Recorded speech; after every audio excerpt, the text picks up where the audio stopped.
melihat bagaimana sifat bayangan yang dihasilkan pada cermin tersebut. Kita akan menggunakan alat dan bahan yang sederhana. Yuk kita mulai. Oke, sekarang coba kamu pegang sendoknya. Perhatikan bagian dalam sendok. Dia bentuknya melengkung, ya, melengkungnya ke dalam seperti cermin cekung. Lalu coba lihat wajahnya ke dalam ini.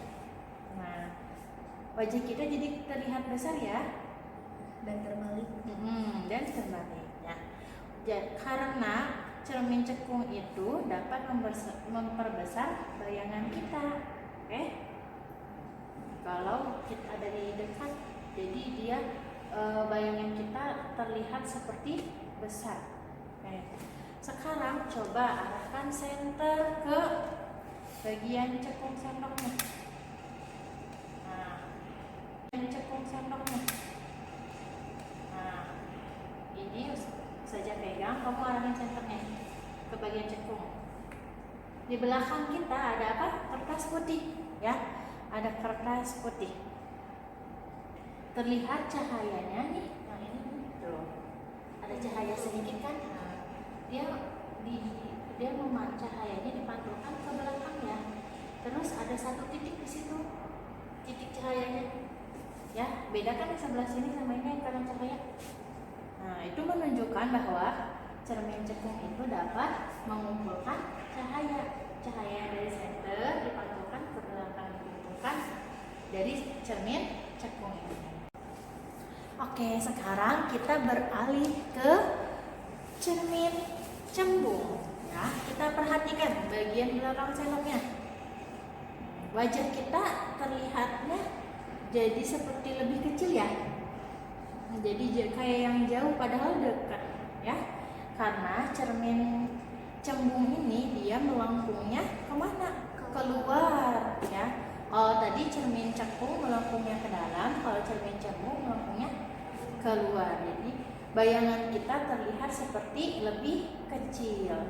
Sekarang coba pakai penserut tadi kan? Penserutnya coba dilihat. Dia malah jadi kayak jauh ya. Jadi terlihat lebih kecil ya. Oke, walaupun bayangannya terlihat lebih kecil, tapi ternyata bandanya jadi terlihat lebih luas ya. Karena cermin cembung itu menghasilkan bayangan yang diperkecil, tetapi mencakup area yang lebih besar ya. Inilah sebabnya cermin cembung itu sering digunakan di jalan atau di toko. Pernah gak lihat di jalan di tikungan, terus di pinggir itu ada cermin? Ya, dilihat dari luar itu kayak cerminan lo pakai pegang ternyata itu cembung. Iya, dia pakainya cermin cembung. Kenapa? Supaya bisa melihat bayangannya lebih luas ya.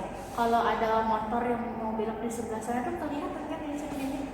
Sama kayak di Alfamart juga, pernah lihat gak? Alfamart atau Indomaret, di atasnya ada cermin. Nah, dia juga pakai cermin cembung. Kelihatannya kayak cermin tadi ya. Dan dia menggunakan cermin cembung supaya areanya yang terlihat lebih luas. Oke, sekarang kita lanjut demonstrasi sifat bayangan pada lensa sederhana. Kali ini kita menggunakan gelas bening yang berisi air ya. Terus kita juga menyiapkan kertas bertuliskan huruf apa? Huruf A. Oke. Nah, botol air bening, gelas air jadi gelas air bening dapat digunakan untuk menunjukkan prinsip kerja lensa cembung. Ketika kita meletakkan gelas air di depan tulisan, nah coba tulisannya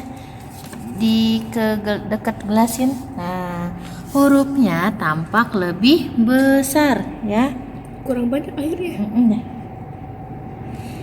Oke, tapi hurufnya terlihat tampak lebih besar. Oke. Ini karena gelas air membiaskan cahaya sehingga berfungsi seperti lensa cembung.